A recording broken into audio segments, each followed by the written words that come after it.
What's going on, guys? Thanks for tuning in to another one.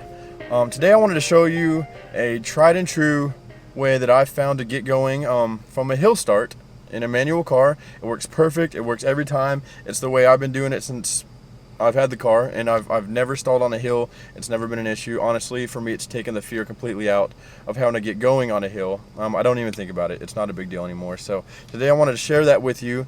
My goal with this video is just to help somebody out, you know, or if I want to take the fear of the hill out of everybody.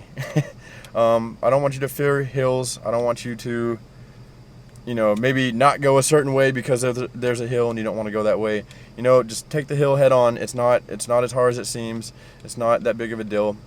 It is, I think, one of the more daunting things for somebody when they first start driving a manual car.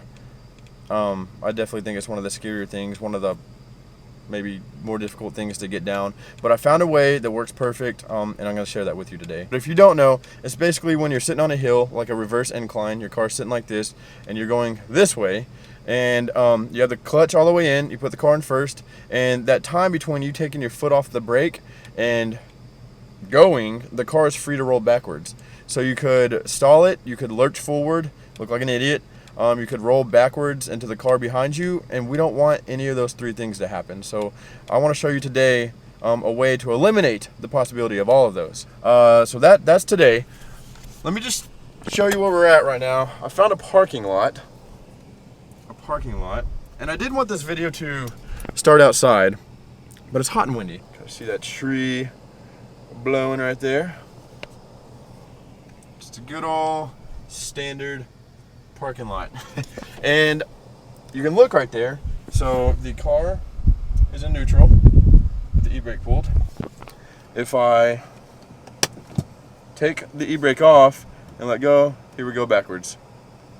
Whee!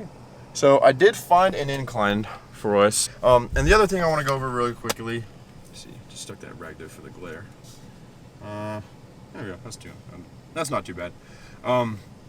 As I'm going to go into settings, and I've already turned this off, but driver assist, the hill start assist. So you can turn that on and you can turn that off. So the hill start assist, basically what that is the car will actually engage the rear brakes just enough to hold the car while you put your foot from the brake over to the gas and get the car moving forward. So once it feels the car moving forward, it'll disengage the brake. So basically it just holds the car and keeps it from rolling backwards down the hill. Now, that's a great feature if you have it, and if you do have it, by all means use it. But this is just a way, if your car doesn't have it, not every car has this. You know, if you have an older car, and maybe some of the newer ones don't even have it. Or if yours is not working, or you just don't want to use it, you know. I think it's important to at least know how to do this, even if you have this. So I guess the other thing I'll talk about, I'm going to put the camera on the floor so you can kind of see the back of my feet and the three pedals down there and show you exactly what I'm doing. But I guess the other thing that I'll talk about while the camera's down there is every clutch has a different engagement point, or has a point where when you're letting the clutch out, a bite point, bite engagement, the point where when you start giving it gas, it will start going forward. Every car has one, and every car's is different. Some are lower, some have a higher. This car particularly is very high. You know, it feels like your knee is almost coming up into the steering wheel by the time that the car starts to go forward. I know other cars, I'm pretty sure Camaros have very low bite points, which means the clutch does not have to come out very far before it starts engaging and rolling forward. So just kind of know where that point is in your car, because I'm going to talk about that. That's a point that you're going to kind of need to know.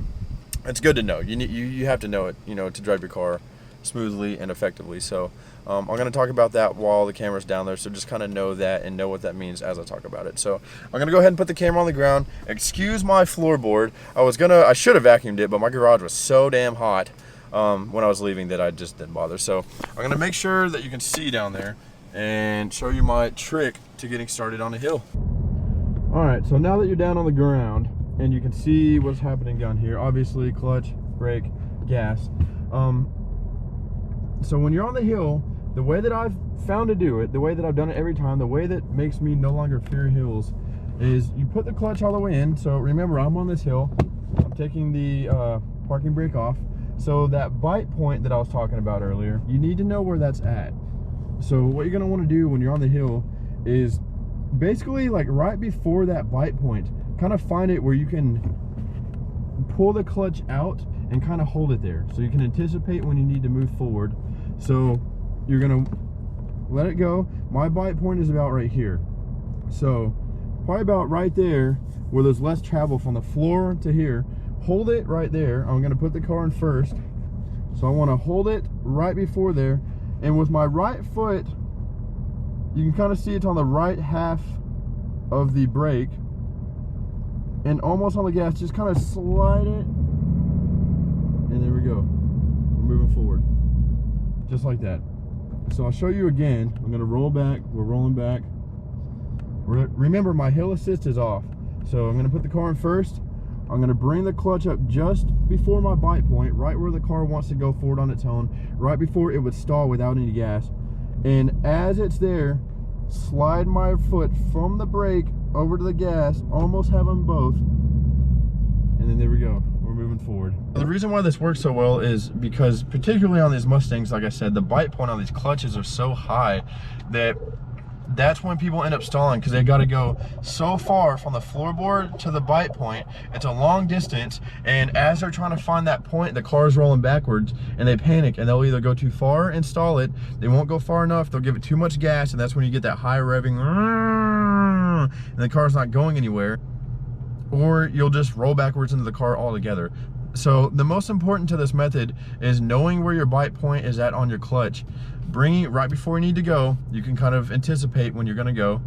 Bringing your bite point, or bringing your clutch up just above your bite point, you can kind of hear the engine go, like it'll start to, you'll hear it start to make a little bit of noise, like it's going, and that's without any gas. So bring it just above that bite point, and then slide your foot with your right foot. Don't just yank it off the brake, because you'll start rolling backwards. Slide it from the brake pedal over to the gas and slowly start to give it gas. And your foot should not have to come that far up with the clutch on the left side, because you're right above your bite point. So as you're sliding it over from the brake to the gas, you can slowly, and not very much at all, start letting the clutch out, and you'll smoothly go forward every time. So I will actually show you from this point of view up here.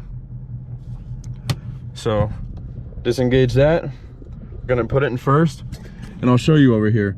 My foot, as you can see, I'm gonna bring it right above the bite point. Do you hear the engine? That's where you want it to be. Listen for it. Hear that? That's where you want your foot to be. That's where you want to bring your clutch foot up to. So watch this. I'll bring it up to there. It's right above the bite point. I'm gonna slide my foot over to the gas, and there we go. And we're moving forward, just like that. And even just to show you again, I'm in neutral. I let it go. Here we go. We're rolling backwards. Let's do it one more time. Clutch in, first gear. Bring it up to the bite point. Slide. Here we go, moving forward, just like that. It's easy, it works every time. That's what I wanted to share today. I hope I explained that good. I hope I showed you. I hope you can tell exactly what I'm talking about. But honestly, this is a good time. Like, go find a parking lot just like this.